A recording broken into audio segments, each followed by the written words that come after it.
Hi, nhớ trong giờ nó bên lọ tao EP gần gần tại phong đại nó Giờ EP 9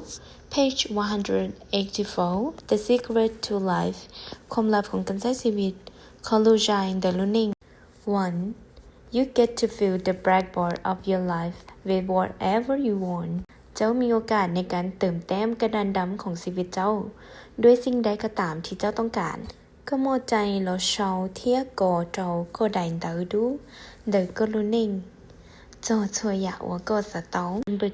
2 The only thing you need to do is feel good now สิ่งเดียวที่เจ้าต้องเฮ็ดแม่นรู้สึกดีในตอนนี้อีอยากว่าก็อยู่จุเตาอัวเยอะสาจงเชื่อเกียรติชิโนThe more you use the power within you, the more power you will draw through you. ยิ่งเจ้าใช้พลังงานในตนเองหลายเท่าใดเจ้าจะดึงดูดพลังงานผ่านตนเจ้าหลายเท่านั้น如果以是路去起就是路上學個讀傾到無理家結果係也要主動到路上查過了找幹子 The time to embrace your magnificence is now เวลาที่จะกอดรับเอาความยิ่งใหญ่ของเจ้าแม่นเดี๋ยวนี้รู้สิเหรอใจปัวอย่าอวดโลชาเขาก็รู้นิ่งโยตาชิโน We are in the midst of a glorious era. As we let go of limiting thought, we will experience humanity through magnificence in every area of creation. พวกเขากำลังอยู่ในยุคสมัยที่มีความเจริญสีวิไลเมื่อพวกเขาปล่อยวางความคิดที่จำกัดพวกเขาจะได้พบกับความยิ่งใหญ่ที่แท้จริงของมนุษย์ในทุกด้านของการสร้างสรรค์เปตต่อยอดเจ้าเขาอีเตียเชียจงเที่ยวว่าเมงเหงเท่าเป้โจเจจะเกษาอัวหรือตีจะเป้เยอะปอกี่ล้อตีเตียนเด็กตีนิงจะช่วยยาเด็กเกจิคอ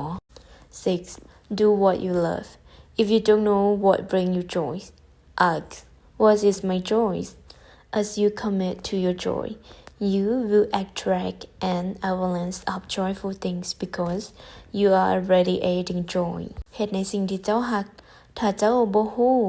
ว่าสิ่งใดเฮ็ดให้เจ้ามีความสุขถามตนเองว่าความสุขของข้อยแม่นหยังเมื่อเจ้ายึดมั่นในความสุขของเจ้าจะดึงดูดสิ่งที่เต็มไปด้วยความสุขเข้ามาอย่างหลวงหลายเพราะว่าเจ้ากำลังแผ่กระจายความสุขออกไปโออยากก็เหนียเยอะเตียก็จะเป้าอย่าตือโอเจ้าก็มัวเกจงเชียนูก็ตุเข่งเตียกูจะเกเหนียเยอะระจีเท่าก็ตัวเตาก็จะเกเหนียเหลอก็อยู่ว่าจุงกูเตาเดาอยากเกจงเชียแล้วเจ้าก็vì cô ta tổ cho tự cho cái trong xé mũ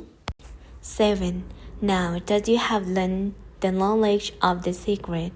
what you do with it is up to you. Whatever you choose is right. The power is all yours. เดี๋ยวนี้เมื่อเจ้าได้เรียนรู้ความรู้จากปึ้มแห่งความลับแล้วเจ้าจะเฮ็ดหยังกับมันก็ขึ้นอยู่กับตัวเจ้าเองบ่ว่าเจ้าจะเลือกหยังก็ถูกต้องหมดอำนาจและพลังทั้งหมดอยู่ในมือของเจ้าแล้วแต่ชิโนก็เตาเกิดเป้าโจพองเดอรอรูใจน้องเหลอก็เยอะโจนึมูชีลิจาลอเยอะโยนแต่ก็อย่าตื้อก็ใส่ยิงโยขอจงชาเหลอรู้หือจีตันทอโยนแต่ก็อชาเตเหลอ